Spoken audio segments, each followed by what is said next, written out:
Bonjour à tous. Plusieurs personnalités pourraient bientôt s'expliquer devant la justice pour avoir été aperçues au domicile de l'ancien maire de Cotonou, Léadi Soglo, le soir du 28 juillet dernier.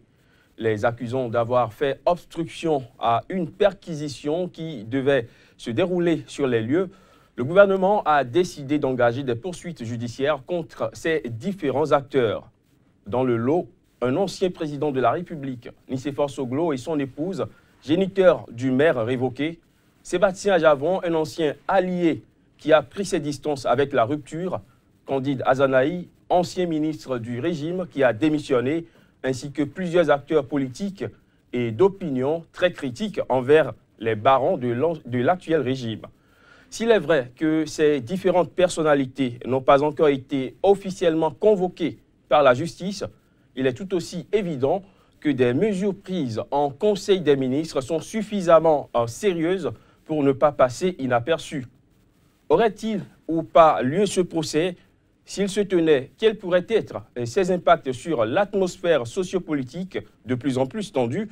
Ce procès est-il opportun dans un contexte où les Béninois attendent toujours l'amélioration de leurs conditions de vie?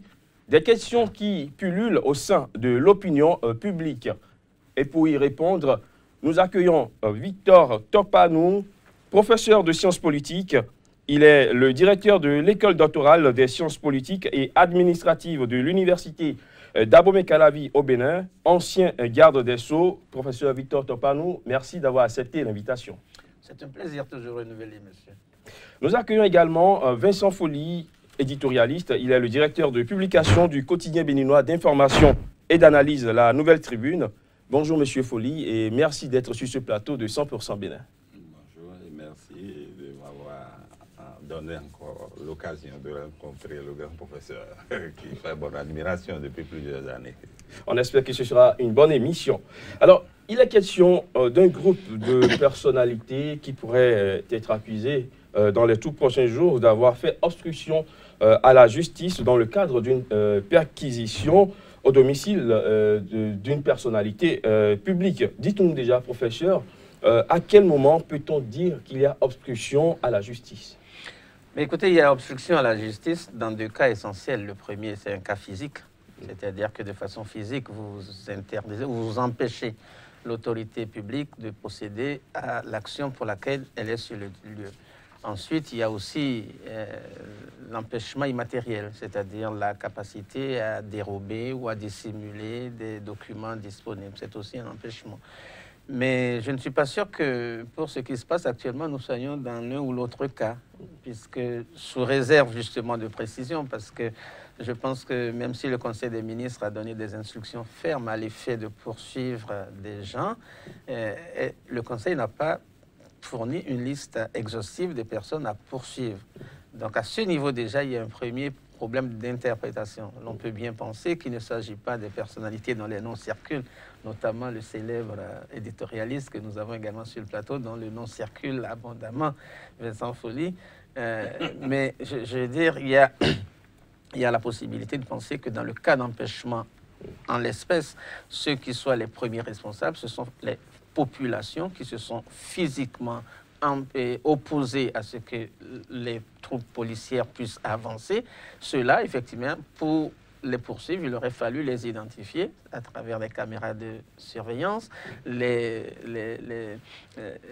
retrouver, les localiser, puis les prendre avant de les introduire. Mais le fait de vouloir poursuivre des gens qui n'ont en réalité qu'exercer une simple liberté d'aller et de venir, puisqu'on a le droit d'aller chez qui on veut dans notre pays jusqu'à nouvel ordre. Hein. Le fait d'aller chez Léadi, même si les policiers sont dehors, n'est pas interdit par la loi et ne peut en aucun cas constituer un délit. Donc je pense que, pour me résumer, c'est un procès, s'il a lieu, non seulement inopportun, mais en plus irréaliste. On va certainement revenir dans les détails. Sur ces détails-là. Vincent Folly, vous étiez sur les lieux, le professeur Topanou vient de le souligner. Comment est-ce que vous appréciez cette mesure prise en Conseil des ministres par le gouvernement béninois? Ben, je vais utiliser un mot que quelqu'un affectionne et la personne se reconnaîtra. Je parlerai de canular. quand l'information est venue, même lui par le Conseil des ministres, j'ai dit c'est un canular. Et quand moi j'ai retrouvé mon nom, je ne sais trop pourquoi, dans le lot, je me suis dit que c'est vraiment un canular. Comment moi, acteur des médias, je me retrouve classé comme quelqu'un qui est empêché. Et je peux dire rapidement que bon, je suis partagé sur ce plateau entre le désir de dire ce que je pense de ce qui se passe là et celui de me taire et d'attendre que les gens m'interpellent. Mais je me dois à la vérité de dire ce que je pense pour que les gens sachent qu'il ne faut pas continuer à jouer avec le feu. Ce qui se passe est extrêmement grave dans notre pays. C'est un autre délit qu'on est en train d'inventer et que le professeur de droit qui est devant moi et de Sciences Po pourra me confirmer. C'est le délit de présence en un lieu donné. C'est-à-dire, je me suis retrouvé dans la maison de Léhadi, comme je m'étais retrouvé dans la maison d'Azanaï, comme je me suis retrouvé au commissariat de police du temps où on avait arrêté le président Talon. Je me suis retrouvé là parce que je suis un acteur des médias et je dois témoigner. Avec mes journalistes, je suis propriétaire de médias et je dois témoigner avec mes journalistes. J'étais présent sur les lieux. Venant d'un lancement de livre ce jour-là, on m'a dit que la maison de Léhadi était encerclée. J'étais allé pour voir. Et j'ai vu beaucoup de nos confrères dehors, je les ai salués et j'ai cherché à entrer dans la maison. Et on a dit que la maison était barricadée, c'était fermé. Et moi, j'ai dit mon nom, mais je suis connu de beaucoup de gens, des acteurs politiques, et on m'a ouvert la porte, alors que les autres confrères étaient dehors. Moi, c'est le drame, c'est que j'étais déjà dans la maison avant qu'on autorise tous les autres confrères à venir. J'étais debout tout le temps, et après, j'ai trouvé une place pour m'asseoir à côté des politiciens. On a pris les photos, on m'a vu, j'ai vu sur des forums qu'on parlait de Vincent Folly, comme on a aperçu sa silhouette. Et il y a eu des commentaires dans le genre de dire, oui, c'est un journaliste militant. Moi, j'ai souri, je n'ai rien dit. Mais j'ai répété à la personne qui a prononcé la phrase que oui, je milite pour les causes citoyennes. Et j'ai toujours été là, je l'ai rappelé tout à l'heure, au commissariat, quand Talon avait été arrêté sous le commissaire Oundéon. J'étais là, j'étais juste au tribunal pour témoigner. J'étais au tribunal encore quand M. Adjavon, j'étais au commissariat et à la brigade terroriste quand M. Adjavon était là. C'est mon métier. Je ne vois pas en quoi je réponds, je rentre dans le cadre de l'obstruction à la justice. Le jour-là, je n'ai pas pris la parole, personne ne m'a demandé quoi que ce soit, aucun policier ne m'a interpellé. Donc, avant qu'on ne me cite, il faut que quelqu'un m'ait signifié que j'étais en train de faire obstruction à la justice, à l'exercice de, comment on appelle ça? Obstruction à la perquisition. À la perquisition. Moi, j'ai regardé les acteurs, les gens échangeaient des propos, et j'étais là, simplement comme acteur des médias. Et je défie quiconque de me prouver le contraire. Alors, cette affaire de perquisition au domicile du maire de Cotonou, de l'ancien maire, je dirais, aura quand même permis, professeur Victor Topanou, de rappeler à l'opinion nationale que le mandat de perquisition n'est pas prévu dans le droit positif béninois. Mais en même temps, le code de procédure pénale encadre les conditions dans lesquelles doivent se dérouler une perquisition. À son article 77, on peut lire déjà que les perquisitions et saisies de pièces à conviction ne peuvent être effectuées sans l'assentiment express de la personne chez qui l'opération a lieu. Finalement, où pourrait-on situer cette limite entre l'absence d'assentiment et l'obstruction à la justice? Écoutez, de toute façon, l'obstruction est active, alors que dans l'autre cas, c'est passif. J'ai entendu effectivement le ministre de la Justice, garde des Sceaux, évoquer le fait qu'il n'y ait pas dans notre pays un mandat de perquisition. Mais en même temps, vous venez de citer des dispositions qui encadrent la perquisition. De quoi parle-t-on? Est-ce que le ministre est juste en train de dire que parce qu'il n'est pas écrit expressément que pour perquisitionner, il faut un mandat de perquisition, que le mandat de perquisition n'existe pas? Si c'est ça ce qu'il est en train de dire, mais c'est quand même une énormité. C'est gravissime. On organise quelque chose dont vous dites qu'il n'existe pas. On pose les conditions de quelque chose dont vous dites qu'il n'existe pas. Il y a un problème. Quand j'ai entendu ça, je me suis demandé, mais qu'est-ce qui se passe? L'éditorialiste disait tout à l'heure que ce qui se passe est gravissime. Mais c'est vrai. Il existe les mandats de perquisition chez nous. Vous imaginez le garde des Sceaux, dans ses fonctions anciennes d'avocat, un client l'appelle pour lui dire on est en train de perquisitionner chez moi, et il refuse de venir en disant que de toute façon, il n'existe pas de mandat, donc il n'y a rien à faire. Non, attendez, je pense qu'il faut qu'on soit un peu plus sérieux, parce que c'est l'image et la crédibilité du pays qui en dépendent. Dans le cas d'espèce, lorsque vous allez perquisitionner chez quelqu'un, le minimum, c'est de lui dire « je suis envoyé pour perquisitionner et voilà ce que je viens de chercher. Je viens chercher. » C'est ça le mandat. C'est ça. C'est tout. Mais on ne se lève pas comme ça pour aller chez les gens. Vous imaginez que le fait de dire que dans notre pays, il n'existe pas de mandat de perquisition et qu'en conséquence, les autorités policières peuvent à tout moment se lever, débarquer dans les maisons des privés, Vous avez eu froid dans le dos. Un mandat de perquisition, ce n'est pas forcément un papier signé par le procureur. Ce n'est pas forcément que dans le code de procédure, il soit écrit, il existe un mandat de perquisition, point. Non, une fois qu'il est encadré, c'est fini. Pour y aller, pour l'exécuter, il faut nécessairement suivre un certain nombre de choses. Vous venez vous-même de rappeler certaines dispositions. Et que disent-elles? Il faut le consentement. Si vous allez, vous n'avez pas de mandat, à partir de quand vous constatez qu'il n'y a pas consentement? À partir de quand? Non. Quand vous allez, quand vous êtes des forces de l'ordre, que l'autorité judiciaire ou politique vous envoie, vous avez un mandat clair. On vous dit clairement ce que vous allez faire. Et si on ne vous le dit pas, vous n'exécutez pas. Ça devient des ordres manifestement illégaux. En conséquence, soit la perquisition était illégale. De toute façon, je ne doute pas un seul instant que les avocats du maire révoqué feront valoir ses droits, ou alors ça existe et on nous dit exactement ce qu'on allait chercher. Est-ce qu'on allait pour l'arrêter? Est-ce qu'on allait pour perquisitionner? Finalement, on ne sait plus, puisqu'on nous dit qu'il n'y a pas de mandat de perquisition. Le gouvernement dit que ce n'était pas pour l'arrêter. Voilà, mais alors à ce moment-là, le même gouvernement nous dit qu'il n'y a pas de mandat de perquisition. Donc on aurait bien pu aller l'arrêter. Vincent Folly. Oui, j'ai la chance d'avoir été là et d'avoir suivi les événements de près. Voyez-vous, et ce qui s'est passé ce vendredi où la suspension du maire a eu lieu est quand même effroyable. Voilà, le jeudi, dans la nuit, nous avons eu des lettres d'invitation. La lettre d'invitation, on a eu copie de la lettre d'invitation du préfet et invitant donc le maire à venir à une audition. Il a failli fouiller les textes pour savoir ce que c'était. Et nous étions les premiers à avoir dit, mon journal a sorti, que le maire risquait la révocation. Parce que nous avons vu venir comment, de but en blanc, on invite quelqu'un à une audition. On lui dit de venir, on a fait un additif à la lettre pour dire de venir avec ses adjoints de faire en sorte de venir avec ses adjoints.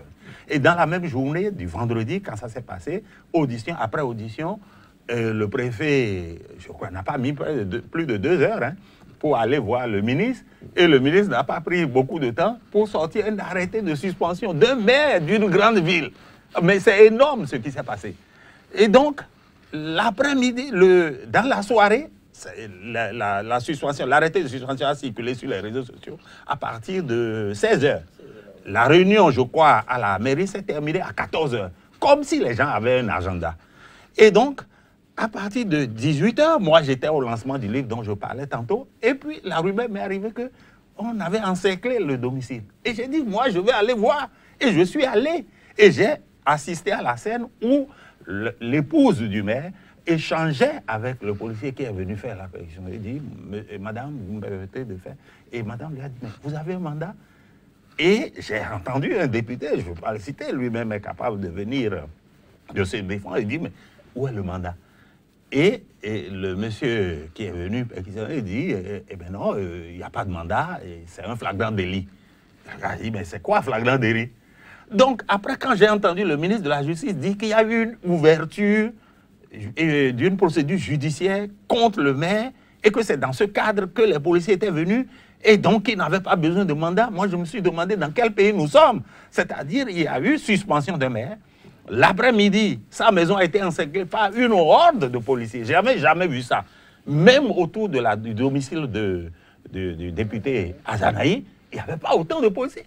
Il y avait tout l'arsenal des scènes d'émeutes pour protéger des véhicules anti-émeutes et des soldats qui avaient des boucliers en main.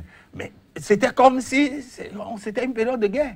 Mais si le policier qui est venu faire l'enquête n'était pas venu pour arrêter le maire, mais pourquoi tant de ça? Il suffisait simplement de dire, bon, nous avons un mandat, une procédure judiciaire, après la suspension a été ouverte. Je n'ai pas entendu cette phrase.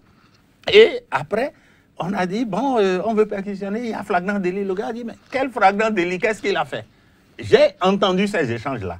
Alors moi, je veux comprendre à quel moment la procédure judiciaire a été ouverte.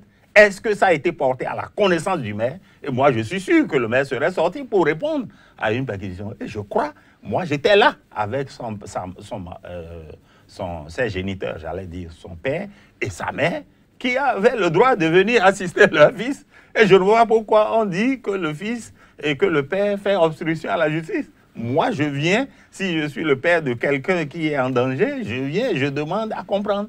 Et je crois que c'est dans cette position que étaient les parents et les députés et surtout les avocats qui étaient venus.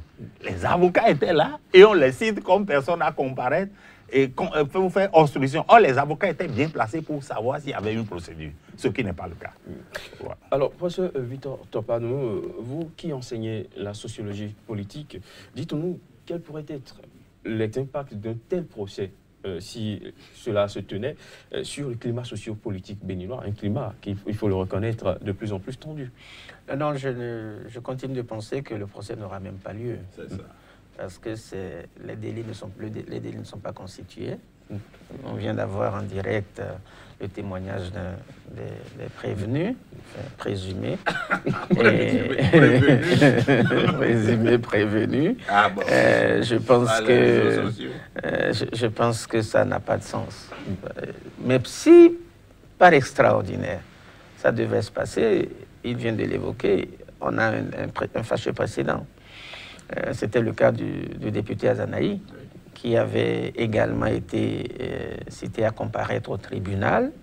Et quand dans la journée, on a tenté de l'arrêter, on a vu tout le soulèvement qu'il y a eu dans Cotonou, au point où le gouvernement de l'époque, du président Yahi Boni, a été obligé de retirer nuitamment sa plainte, et ça a été abondamment relayé dans la presse pour inviter les populations à ne pas se rendre au tribunal.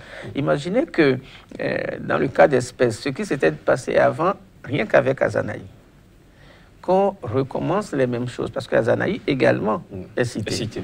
Qu'on y ajoute maintenant le père Soglo, l'ancien président de la République, la mère, Adjavon, venu troisième aux élections, les journalistes, les avocats.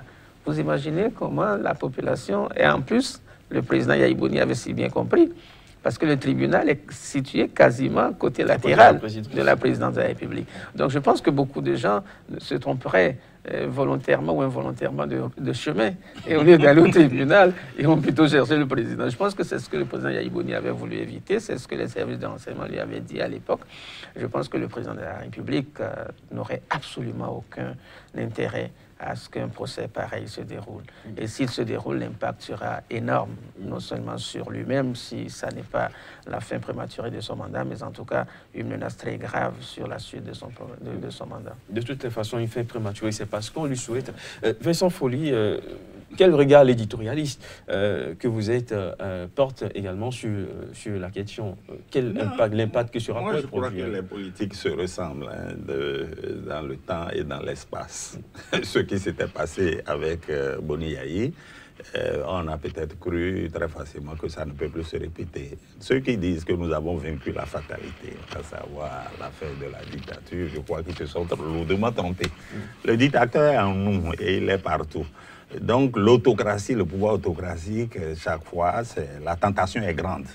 Et donc, ce qui s'est passé sur Boni Yahi, se passe actuellement, mais avec les acteurs qui sont presque les mêmes. De l'autre côté, on voit des gens qui étaient d'un côté et qui se sont retrouvés de l'autre et qui aujourd'hui défendent des positions contre moi. Je suis ahuri d'avoir des gens comme le professeur Diogbenou, que moi j'admire toujours et j'espère qu'il va mériter mon admiration et prononcer des paroles que j'entends qu'il prononce aujourd'hui. Je crois que c'est une diversion, pour tout dire, et pour qu'on s'occupe, non pas de l'essentiel, à savoir de la révocation, moi je crois, illégale, je dis illégale, avec et je parle sous le contrôle des sachants du droit, cette révocation ne s'est pas faite dans les conditions régulières. Et ça peut susciter des commentaires. Au lieu de se tourner sur ça, on va à côté, on suscite des commentaires sur la présence d'autres individus qui auraient obstrué. Aux gens, voilà, on vous surveille. Moi, je ne sais pas pourquoi mon nom serait mêlé à cette affaire si je suis connu comme acteur politique. Je n'ai jamais pris de carte de parti politique. Je suis connu comme un acteur des médias. Je n'ai rien à faire là-bas. Donc, je dis, c'est de la diversion et aussi une tentative d'intimider les gens et de leur dire, bon voilà, nous sommes là, nous sommes très forts, nous pouvons tout faire. Il y a cette idée chez celui qui dirige le pays aujourd'hui de penser que tout lui réussit. Et donc, que les gens doivent se tenir tranquilles. Et je crois qu'ils se trompent lourdement. Alors, professeur, même si on n'allait pas à ce procès, le simple fait d'avoir pris la mesure en Conseil des ministres et que le relevé l'ait notifié, est-ce que ce n'est pas déjà un front de trop pour ce gouvernement? Est-ce que vous n'avez pas l'impression que quelque part, il y a beaucoup de fronts qui s'ouvrent au même moment? Oui, forcément. Et le problème, c'est peut-être pas seulement la question de la personne du président, mais c'est aussi son entourage. Je veux dire, quand on est dans l'entourage d'un président de la République, la première mission que l'on a, c'est de le conseiller, de bien le conseiller.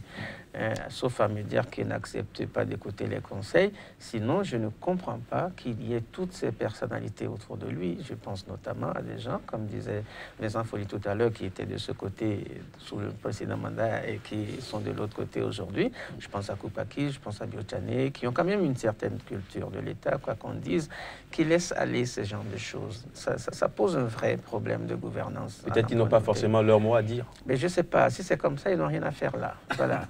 Et récemment, il y a eu la démission d'un des directeurs donc à un niveau inférieur qui montre bien que quand on n'a plus rien à faire là, quelles que soient les critiques que par ailleurs on peut lui adresser, on sait partir et on doit partir. Voilà. Et à moins vraiment de penser que c'est aussi des gens qui ne savent pas exister en dehors de ces fonctions-là. Ça aussi, c'est souvent un problème chez nous. Mais si vous ne trouvez pas d'inconvénient, Vincent Folli parlait tout à l'heure du caractère illégal de la révocation. Je pense que moi, ce que cela m'inspire, c'est encore plus désespérant que le caractère illégal. C'est le fait de savoir finalement que la décentralisation au Bénin n'a pas avancé. Parce que fondamentalement, cette disposition-là existe bel et bien dans la loi. La capacité pour le pouvoir politique de révoquer un élu, peu importe qu'il soit de la principale ville du pays ou pas, le principe, c'est le principe de la démocratie locale. Mais qu'en Conseil des ministres, on puisse donner des prérogatives, des attributions au président de la République pour révoquer, mais c'est parce que probablement depuis qu'on a commencé la décentralisation, on n'a jamais utilisé cette procédure que personne n'en a parlé. Et effectivement, c'est ahurissant, c'est antidémocratique. C'est antidémocratique. La destitution ne peut avoir que deux sources, soit politique, et c'est ce qu'on a souvent eu avec le changement de majorité qui aboutit à des destitutions, ou judiciaire. Mais si on donne ce pouvoir ainsi que on le donne, comme que la loi le donne, parce que ça existe dans la loi. C'est d'abord ça. Maintenant, Vincent Folli parlait de la mise en œuvre de la loi. C'est vrai que la mise en œuvre, il y a eu des ratés, mais s'il n'y avait pas eu ces ratés, ils auraient fait un truc prévu par la loi et que finalement personne n'a jamais dénoncé. C'est quand même gravissime. Au moins, ça a l'avantage de montrer la grosse faille. Finalement, il vaut mieux donner l'attribution au président de nommer les maires.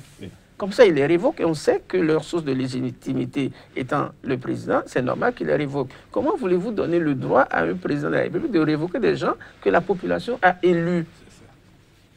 C'est ça qui est grave dans cette affaire. Donc, au-delà de la crise, s'il y a une première réforme à faire, c'est déjà de revenir sur ces dispositions-là qui sont totalement inacceptables pour le coup. Totalement. Je rebondis sur ce que le professeur a dit, ça m'intéresse beaucoup parce que je t'avais dit qu'on pouvait faire un détour sur la loi sur la décentralisation. Je crois que ce que le professeur a dit est très important. Et on découvre aujourd'hui, à la lumière de ce qui vient de se passer, que la loi, telle qu'elle a été élaborée en 1997, Et vraiment, on ne peut, c'est inacceptable. Vous voyez, nous, on a des informations. Moi, je suis un informateur et je sais ce qui se passe dans le milieu politique. Et on a des informations sur ce que, la manière dont l'interprétation a été faite, à savoir ce qui les a poussés à faire ça. Jusque-là, on parlait de la destitution des maires. Et ça se passait relativement bien, relativement mal, avec des péripéties dans chaque région. Voilà. Mais tel que ça se passe, ça pose problème parce qu'après ça, il faudrait qu'on réfléchisse pour voir si ça doit continuer ainsi. Comment voyez-vous que dans une localité où une majorité a pu élire un maire, et au bout de moins de 3 mois, et la même majorité se dégage pour élire quelqu'un qui n'était même pas sur la liste. C'est extrêmement grave parce que lorsqu'on va à une élection, on va avec un programme. Alors, lorsque quelqu'un a été élu selon un programme, une vision donnée, et qu'on vient confier à un autre, moi, ça me pose problème. Déjà, les destitutions me posent problème. Ensuite, maintenant, avec ce qui vient de se passer, ça nous montre que l'esprit de la loi, c'est très, très important. Ceux qui ont fait la loi ont dit quoi? Je crois qu'ils ont envisagé le fait que nous étions au début d'un processus, ça peut déraper, comment on appelle, les communes peuvent être dirigées par des gens qui peuvent se comporter comme des gouyанfiers et accaparer les ressources. Donc, la possibilité pour le pouvoir exécutif d'exercer un pouvoir, pas discrétionnaire, mais un pouvoir bien encadré, parce que j'ai entendu dans le Conseil des ministres qu'on a parlé de pouvoir discrétionnaire. Le pouvoir discrétionnaire du chef n'existe pas. Dans la loi du Conseil des ministres n'a pas de pouvoir discrétionnaire pour des millions de gens. On a prévu la suspension, c'est l'article 54 qui prévoit ça. C'est le préfet qui écoute et c'est le conseil départemental de concertation que beaucoup ne connaissaient pas. Moi-même, je n'avais pas connaissance qu'il y avait ce conseil. Donc, c'était une innovation. Le préfet qui a convoqué la réunion avait le temps quand même de convoquer le maire, si tant est qu'ils avaient les preuves de ce qu'ils avaient contre lui, de le convoquer en bonne et due forme. On convoque la personne le jeudi, on lui dit de se présenter le vendredi. Le vendredi, dans l'après-midi, on le suspend. Et le conseil des ministres qui a suivi le mercredi d'après, on le révoque. Mais le maire d'une grande localité, c'est-à-dire Cotonou, c'est la première localité du pays. Mais prendre la position, c'est-à-dire d'un trait de plume, on biffe que quelqu'un n'est plus maire, à moi, ça me pose problème et ça montre qu'aujourd'hui, on n'est pas en sécurité. Oui, mais est-ce que la célérité d'une procédure entache sa crédibilité? Oui, mais les juristes... Vous avalez des étapes. Oui.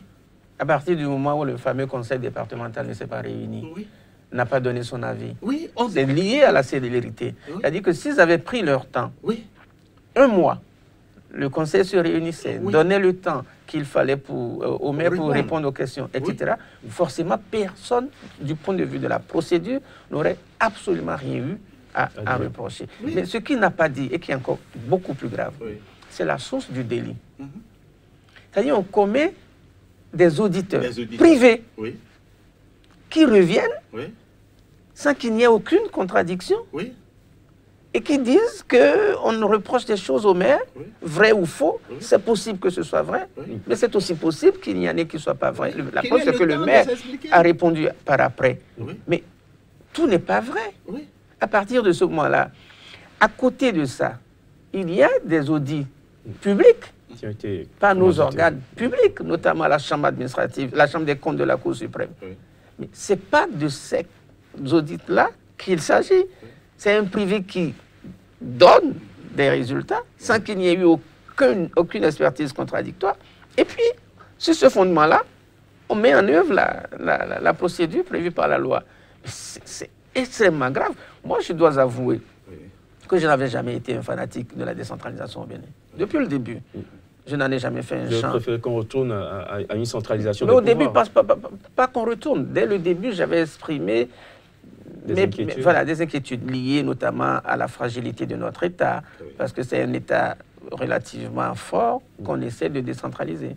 Et que j'avais eu peur à l'époque que l'on reporte à la base les vices de l'État central qui n'étaient pas encore assez forts. Donc la délocalisation en fait de la corruption et de ces qu'on n'avait pas un personnel suffisant pour gérer des communes, qu'on n'avait pas des communes suffisamment viables pour être. Donc moi j'avais émis beaucoup. Donc je n'ai jamais fait de la décentralisation un secteur de spécialisation parce que je n'étais pas enthousiaste à l'idée.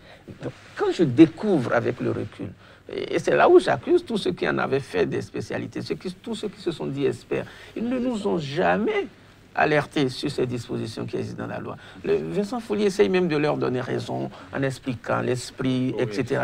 Mais non. Même dans l'esprit, ça ne devrait pas exister une disposition pareille. On ne peut pas accepter l'idée que le pouvoir politique, qui plus est administratif, parce que le Conseil des ministres est un conseil administratif, décide comme ça, d'un trait de plume, de révoquer. Demain, ça va être le tour de qui? De tous les maires. C'est-à-dire que plus personne ne se gênera. Plus personne ne se gênera d'ailleurs pour réunir une majorité pour des destitutions que déjà il révoque. Désormais, on fait un audit privé, on attribue à tort ou à raison des fautes, on met en œuvre cette disposition-là, et puis c'est fini. Ce n'est plus de la décentralisation. Je ne voulais pas faire la comparaison. On se croirait au Cameroun, quoi. Je vous donne acte de ce que vous dites, que vous n'étiez pas partisan de la décentralisation. Moi, je crois la décentralisation donne la possibilité de donner le pouvoir à la base. On parle toujours des populations. Mais qu'est-ce qu'elles veulent, les populations? Dans une rue... Il faudra peut-être faire le bilan. Oui, on doit faire le bilan. Mais moi, je dis, effectivement, les dispositions dispositions qui sont dans la loi sont extrêmement graves. Regardez, quand on cite les fautes lourdes, on en cite un certain, et après, à la fin, on dit toutes autres violations des règles de déontologie administrative. J'ai vu ça. Mais c'est énorme, toutes autres violations. Il suffit que le préfet se lève, et tel que nous l'avons, ce préfet zélé, il va dire, oui, le maire a refusé de lui obéir, il a refusé de se présenter à une réunion, il a trouvé un prétexte, il veut voyager, donc lui a interdit de faire chose. Il prend ça comme une faute lourde. Mais monsieur Vincent Folli, ce n'est même pas le préfet qui diligente l'audit. L'audit. C'est le gouvernement qui envoie. Voilà. Non, parlons des audits. Directement. Voilà, nous avons, je voulais faire un mot sur l'audit, le gouvernement a envoyé des audits. Il paraît qu'il en a eu 4, la mairie de Cotonou. Mais alors, on nous a dit, au moment où on faisait les audits, les populations ont réclamé qu'on publie les audits, contrairement à ce qui s'était fait sur Yahi. Et le gouvernement était d'accord pour publier les audits. Puis, on a fini avec les audits, et moi j'ai entendu le ministre Diop nous venir dire, non, on ne va pas publier les audits, parce que publier les audits, c'est comme livrer les gens à la vindicte populaire, parce qu'un audit n'est qu'un compte rendu, un rapport d'une mission qu'on a diligentée pour voir les dysfonctionnements dans une entreprise, pour corriger. Parce que lorsqu'il y a l'audit, on donne le rapport d'audit à la personne qui a été auditée, et la personne fait ses observations. Donc l'audit est différent de, j'allais dire, d'une commission de contrôle de la Cour des comptes, ou bien de l'IGE, par exemple, qui fait un contrôle de gestion. L'audit est différent. Alors, donc, quand c'est comme ça, pourquoi aujourd'hui les gens ont choisi de livrer à ce qu'ils avaient refusé de faire? À savoir, donc, on pique un audit. Il y a eu des audits sur le PPA2, malgré l'audit, qui a révélé des choses extrêmement graves, qui ont conduit un gouvernement à faire démissionner un ministre du gouvernement. Après, on fait faire un procès à la sauvette et on dit qu'il y a un non-lieu. C'est énorme. C'est-à-dire, vous avez l'impression aujourd'hui qu'il y a une lutte sélective contre la corruption. Sélective, on choisit l'audit qu'on veut livrer, alors qu'on avait dit qu'on ne voulait pas. Maintenant, pourquoi on réalise le résultat d'un audit? Puisque ce n'est pas pertinent pour savoir si quelqu'un a volé. On disait que c'est pour éviter la vindicte populaire. Et maintenant, qu'est-ce qu'on fait? C'est comme si le maire est déjà coupable des actes qu'on lui reproche, alors qu'on ne lui donne même pas la permission. En fait, Vincent Folli ne fait que relever l'une des innombrables contradictions du garde des Sceaux. C'en est une. Bien.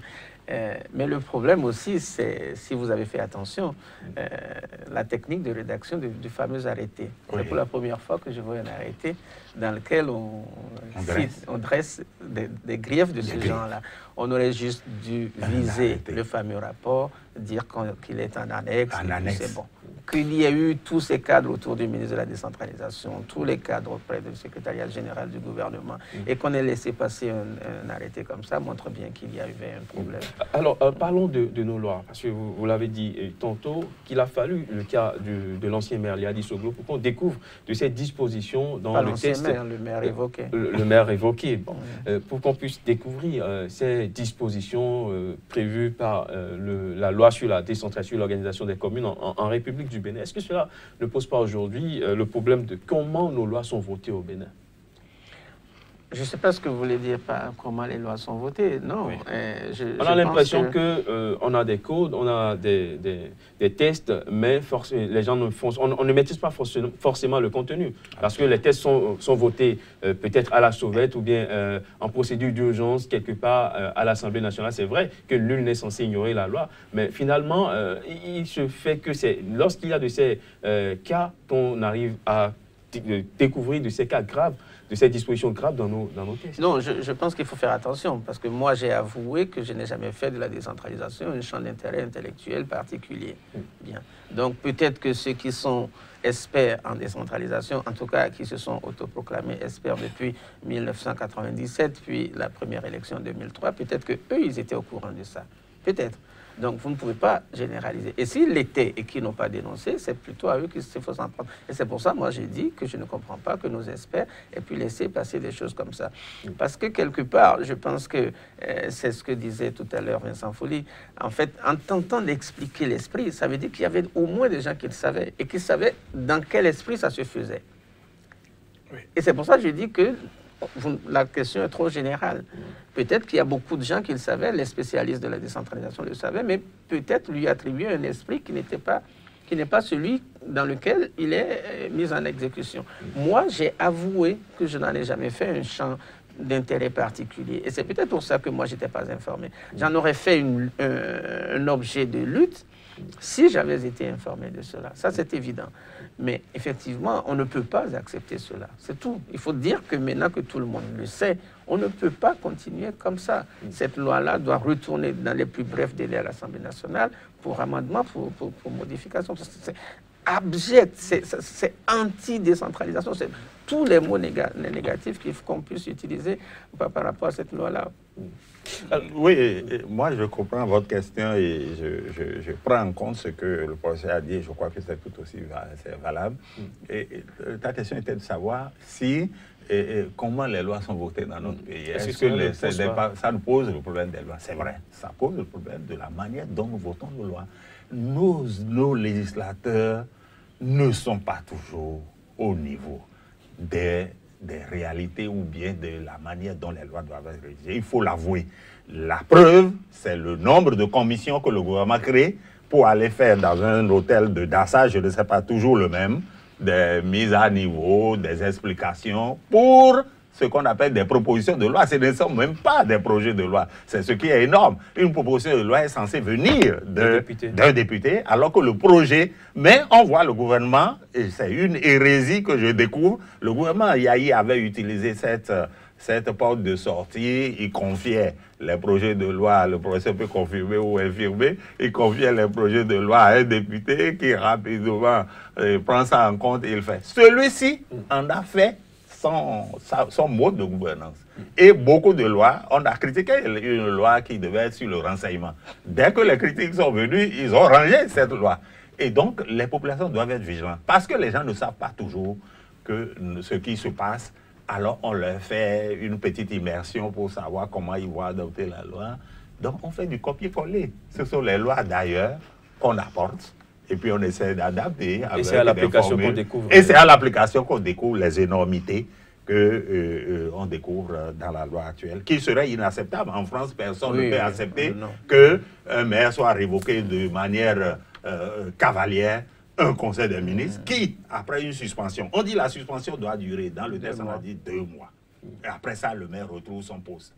Mais ça veut dire que les 2 mois, le législateur originaire a prévu que pendant ce temps, on va faire des enquêtes pour vérifier si ce que le maire a fait est quand même vrai avant de le démettre. Si on ne trouve rien, il retrouve son poste.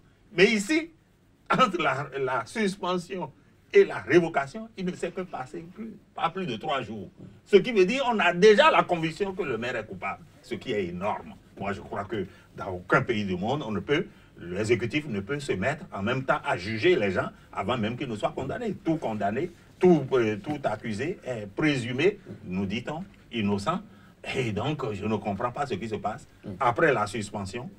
3 jours seulement pour décrire que le maire est révoqué. Ça pose problème. Et ça pose un problème. Ceci dit, le bémol qu'il faut mettre à tout ça, c'est que cette décision est susceptible de recours devant la Chambre administrative de la Cour suprême ou devant les chambres administratives des tribunaux de première instance. Avec quelle célérité la Cour suprême, mon confrère qui a été interdit pendant des années, a dû attendre la 4e année avant, je parle du Béninois libéré, alors qu'il a forcé même son recours depuis longtemps. Mais depuis quelque temps, il y a une chambre administrative au tribunal de première instance de Cotonou. Oui, mais avec l'appel, la possibilité d'appel. Voilà. De toutes les façons. La possibilité du dilatoire. De toute façon, on est sûr que ce ne sera pas la même célérité que la révocation. Mais on souhaiterait que ce soit la même chose.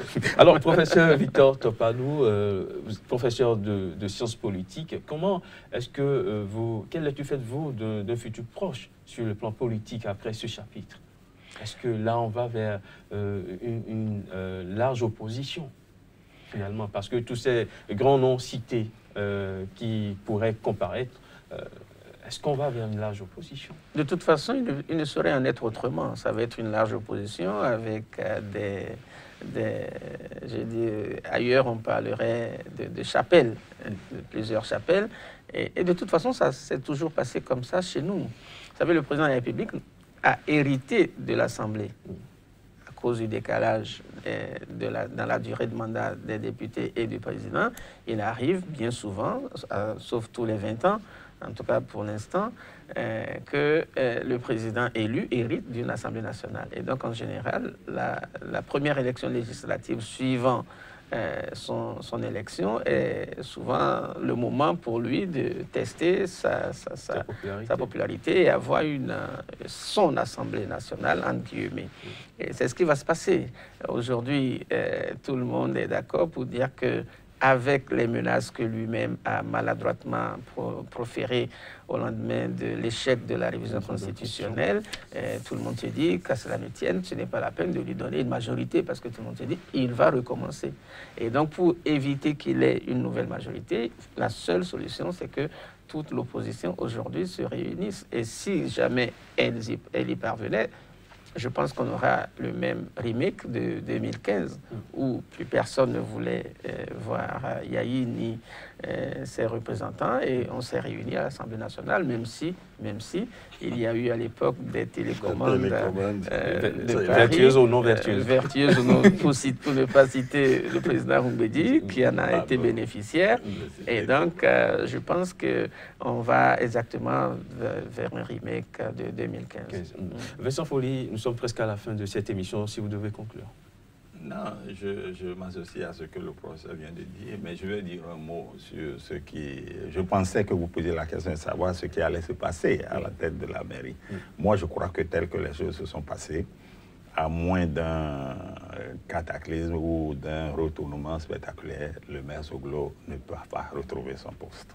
Je le dis en toute après les analyses que j'ai faites, que les gens se sont pressés pour se débarrasser de quelqu'un de gênant et que les procédures même qui vont être suivies ne porteront pas. Parce qu'on parle déjà de la nomination d'un nouveau maire et qu'il y a déjà des tractations. On sait ce qui se passe. Dans la presse, les choses se passent ainsi. Et c'est vraiment dommage. C'est dommage pour la décentralisation parce qu'aucun maire n'est en sécurité.